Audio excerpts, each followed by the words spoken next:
Hey y'all, welcome back to VW Family Farm. I am taking y'all to show you our latest project. We've not mentioned this, we've not shown it. Y'all are getting the first glimpse.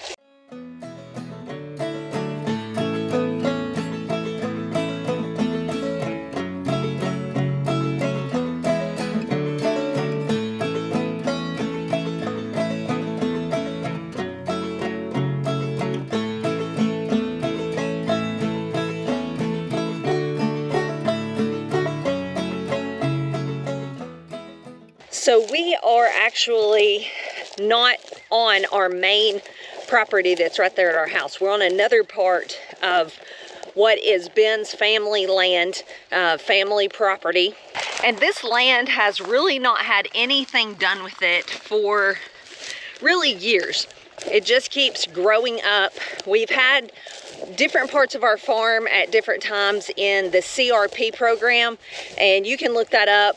That was introduced years ago to try to save farmland and help farmers out, because the market had become super flooded with farmers, row crop farmers, and this was basically a program to say, you know, we will give you this grant money basically to not farm, to help, you know, drive the market back up for those who were farming.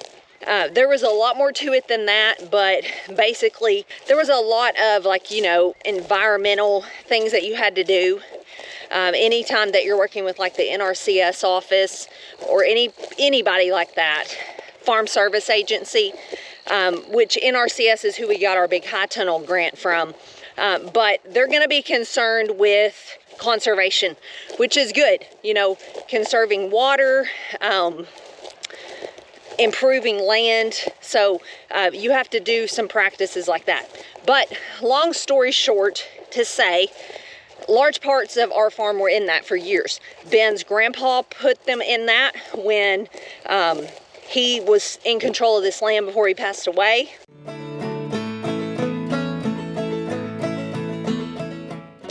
Hindsight, it was a very wise decision, because it gave our farm money to operate and pay some of the expenses. Because if you don't have land, you might not realize, but just owning land costs money.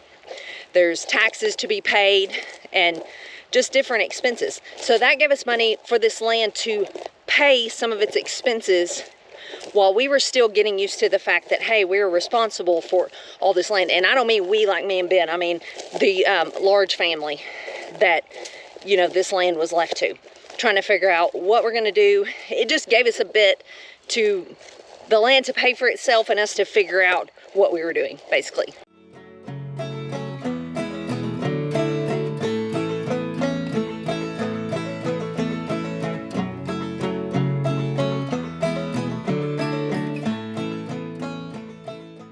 So we're trying to fix this fence. It's a fence that me and my grandpa put up many years ago, and it had actually grown in to this privet hedge. You can see right here. I'm gonna have to cut this out.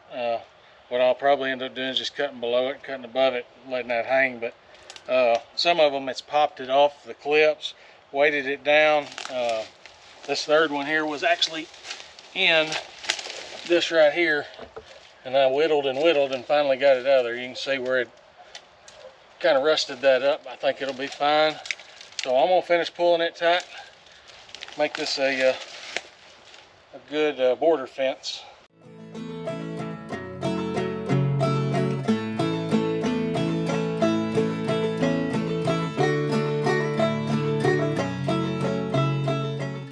So where I'm standing is a long rectangular field that's about 10 to 12 acres. And then there's additional parts to this that have been fenced in before. We're trying to make places where they can get to all the little pastures and things that have been used here in the past. And they'll have a pretty big area.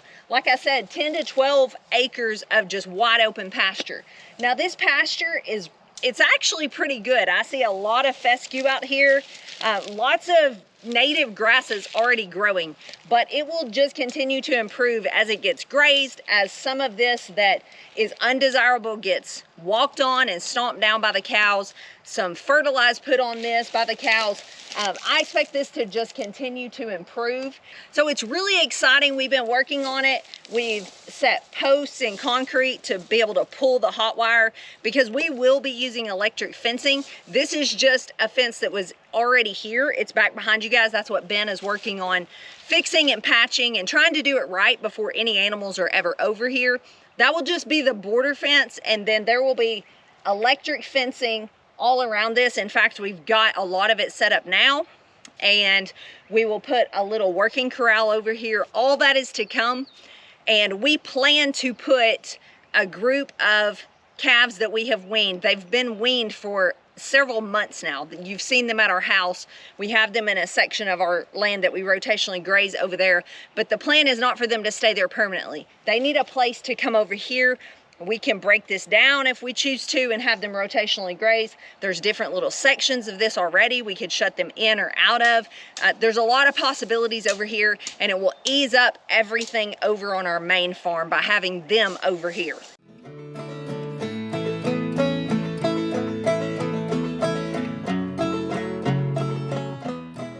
I'm gonna tell you, I seen something on TikTok the other day. Somebody had made a wire twister. That's one thing I hate doing, is twisting wire. They just put a regular piece of wire, not barbed wire, but just like a hot wire piece around that. They made a thing on their drill with a flat plate and 2 holes in it, put that wire through it, turned the drill on, and it twisted it up. I'm gonna make one of them, and I'm gonna You'll have to show me. I'm a visual person. I don't get it. You don't get it? I don't get it. You know how many times we sit there and tied hog panels or whatever on? Yeah. Yeah, this will eliminate all of that.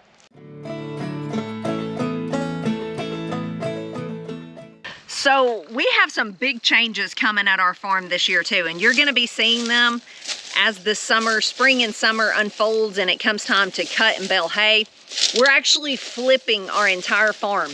Everything that we've been rotationally grazing for the last few years, and we have so dramatically improved our pastures, we are going to cut for hay this year, and we are going to flip it and put the cows at the back where they've been back there the past 2 winters, but they're not going to come back up where we would normally be moving them back up pretty soon. As soon as it's time to stop feeding hay, we're going to leave them back there. They're going to spend the summer rotating through our hay fields back there, and then our big field right behind our house and yard and gardens and all that, that's going to be our hay fields for this year.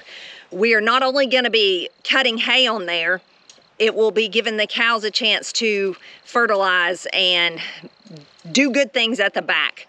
But also it's going to give us a chance, and we'll be showing you guys this, to spread seed, drill seed there in our fields right behind our house, because there's only so much that's going to grow. Even if you rotationally graze, even if you're regenerative farming, all of those things, all that's going to grow is seeds that are in your seed bank. So you have to figure out, how am I going to get more seeds in there? That's one thing rolling out your hay does. You could get some seeds from that. It's not guaranteed. You could get some good things from other farms or from your farm, other parts of your farm. But there comes a time when the things in this seed bank possibly might be used up, especially if your pastures were already suffering. You don't have a lot of native grasses and things like that.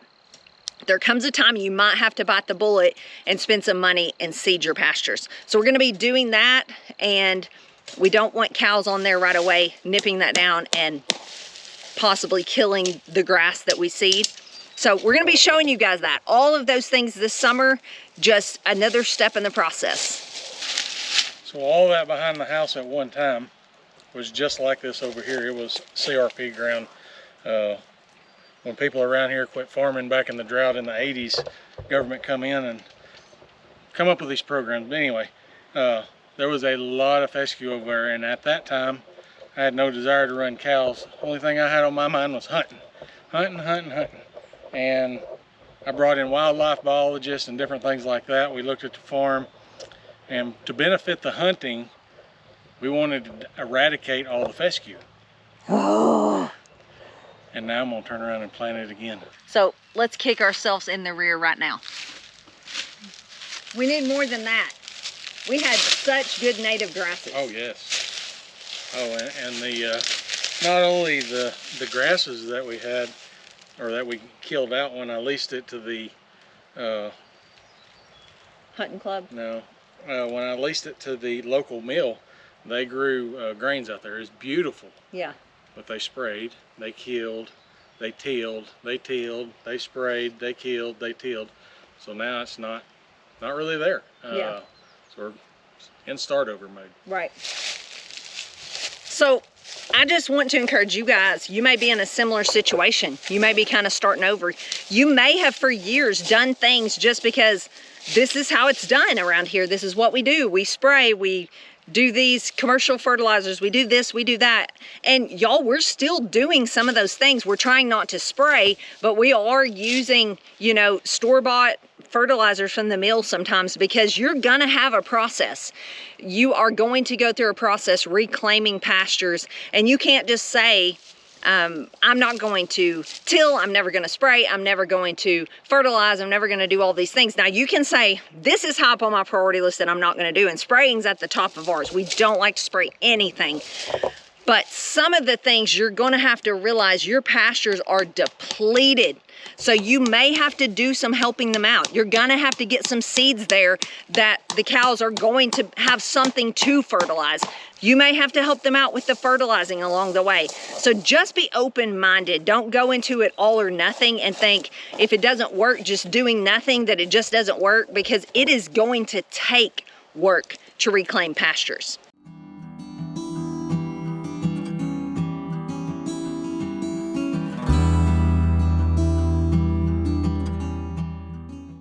Say that again, I didn't get it on camera, and that's really important advice.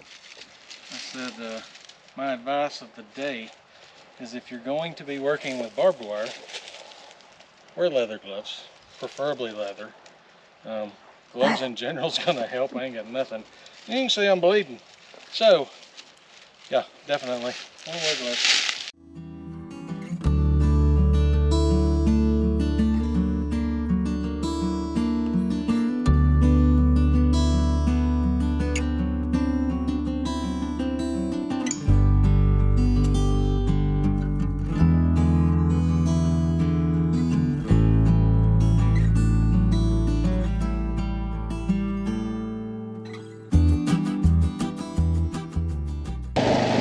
Know y'all are going to be impressed with the neighbor's field beside us, but that is their hay field. It has been cultivated to have exactly what they want in it and exactly what they don't want in it, and it's been taken care of year after year after year. So that was actually a hay field when I was a little kid, probably around 10 years old. I went to work for these people. My first employer, besides my grandpa and my mom. But I remember picking up hay out there. When I worked for them, I picked up hay. And then also when they would, after they would bale, if they missed some, I was such a tightwad back then, I would go out there with a rake and a pitchfork and put it in the back of the truck and then go store that in the barn and feed a calf. Because when I was working, that's what I was doing, was raising calves for them. And then I ended up buying one for myself. And that's kind of how my whole journey, I guess, started with cattle. That's the beginning of VW Family Farm. One little heifer calf. Named, let me think, Baby. Wasn't that it? Yeah. She was my baby. Yeah. So we really are kind of back where it all started for Ben. We're kind of behind where he grew up and where he lived when I met him. And so this is familiar territory to us. And this land, as I told you, was in CRP for years. So there's different regulations to different programs you do. And one of those with the CRP program was you bush hogged every part of what was in it, but you only did that every like 3 years, I think.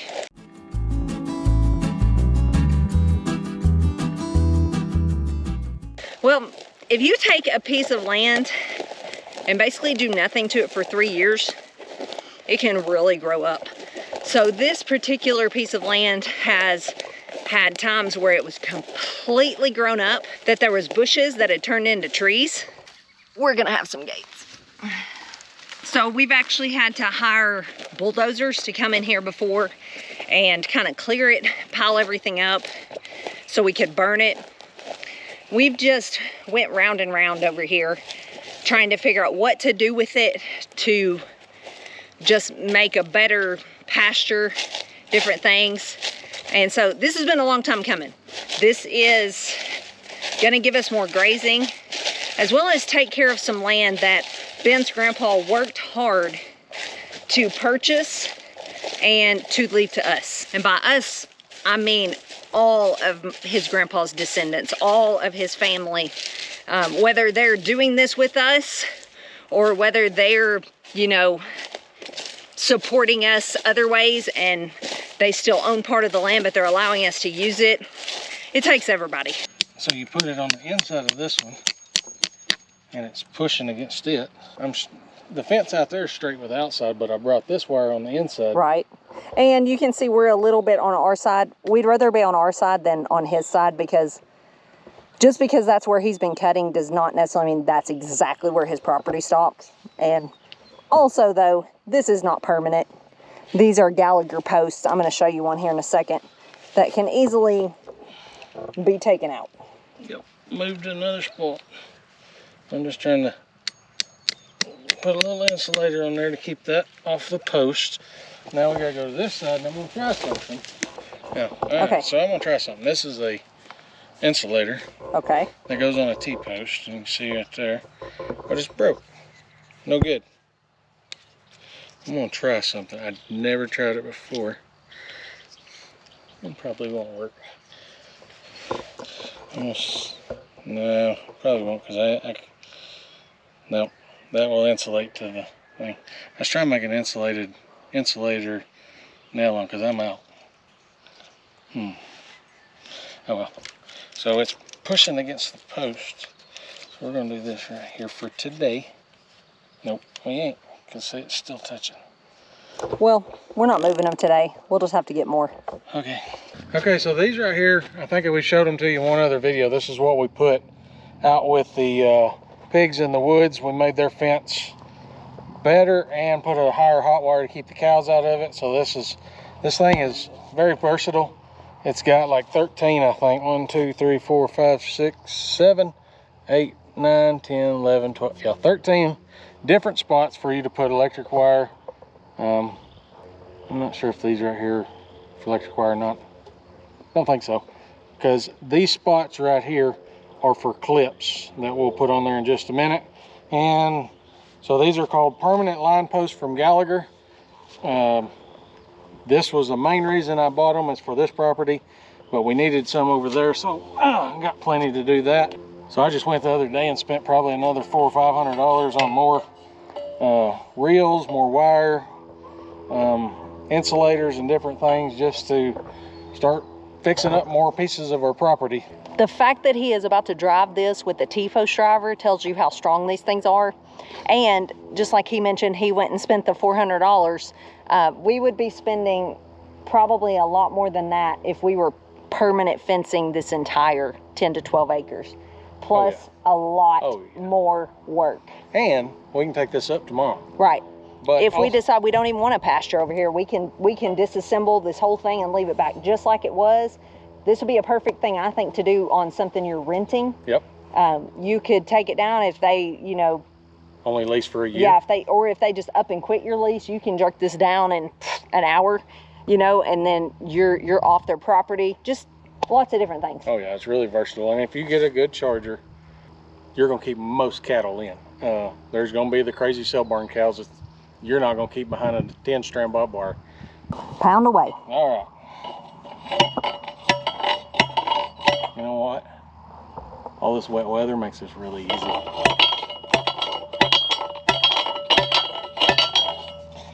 Now, I would bet you, if you was a betting man, if I was a better, a plug nickel. I don't know what a plug nickel even is. That you could not sit here and pull that up.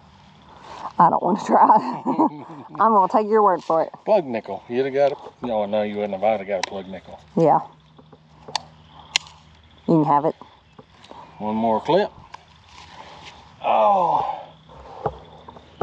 And yes, we normally run single hot wires, but for over here, there is no perimeter fence that way.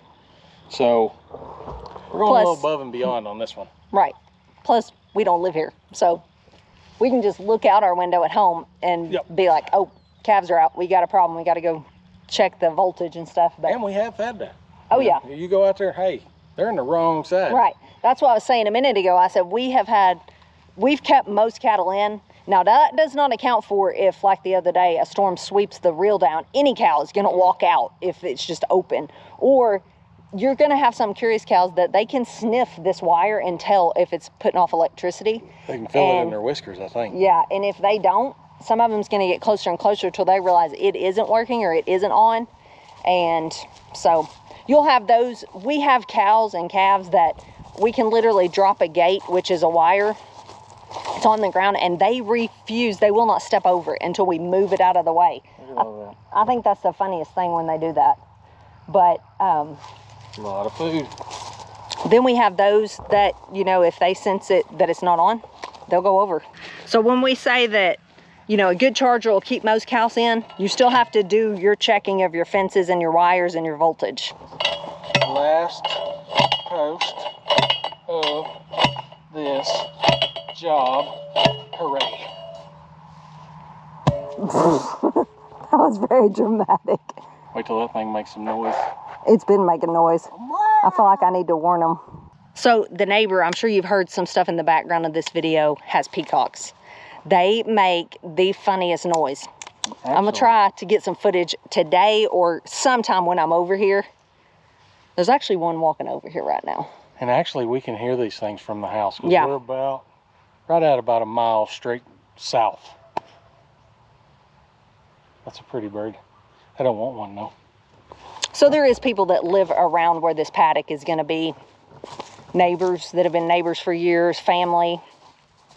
So these are not going to just be over here with no one if something happens. They'll call, and that's what good neighbors do. They see something wrong with what you've got, your animals or whatever, they'll call. We'll be over here more than likely every day checking them. So I'm hoping this peacock comes over here before I close this video out. It is so beautiful. Here, take this truck. Oh. And someone's hunting dogs are going crazy.